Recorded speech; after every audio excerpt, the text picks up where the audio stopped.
La Namibie a célébré dimanche 9 février 2025 les 35 ans de l'adoption de sa loi fondamentale. Adoptée à l'unanimité le 9 février 1990 par l'Assemblée constituante sous la présidence de feu le président Hage Geingob, cette constitution marque l'avènement de la Première République avec l'investiture le 21 mars 1990 du premier président de la République de Namibie, Sam Nujoma. Considérée comme l'une des constitutions les plus démocratiques au monde, la loi fondamentale namibienne et les lois élaborées par le Parlement depuis l'indépendance ont abrogé les instruments juridiques discriminatoires de l'époque de l'apartheid afin de garantir que tous les citoyens soient traités de manière égale devant la loi. La célébration de cette année a été marquée par le lancement d'un billet de banque commémoratif pour l'ancien président Hage Geingob.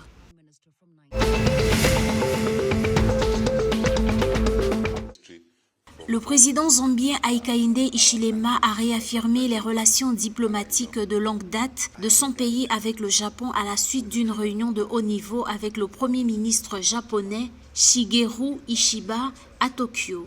La réunion qui s'est tenue le 7 février 2025 dans le cadre de la visite de travail du président Hichilema au Japon s'est concentrée sur le renforcement de la coopération bilatérale. Les deux dirigeants réaffirment deux accords clés signés, notamment un mécanisme de dialogue politique pour faciliter les consultations politiques régulières et un accord bilatéral d'investissement pour promouvoir et protéger les investissements entre les deux nations.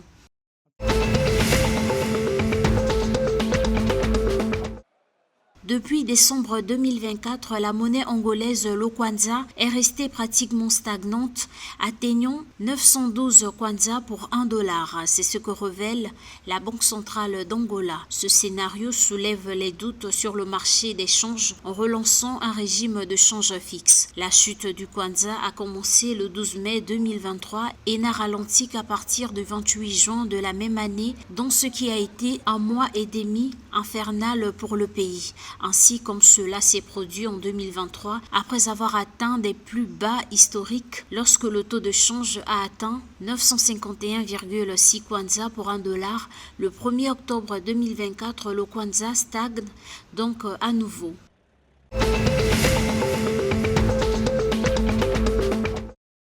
Environ 32 familles du district de Chibabava, dans le centre du Mozambique, sont confrontées à l'insécurité alimentaire en raison de l'impact du phénomène climatique El Niño, a déclaré le 9 février 2025 Elder Alberto, directeur des services du district pour les activités économiques. Selon Alberto, le gouvernement local a aidé environ 4100 familles touchées par la sécheresse, en particulier celles du poste administratif de Ganda dans le district de Chibabava. Le Fonds des Nations Unies pour l'enfance a récemment estimé qu'environ 4,8 millions de personnes ont besoin d'une aide humanitaire au Mozambique et que 64 millions de dollars seraient nécessaires pour répondre à ces besoins.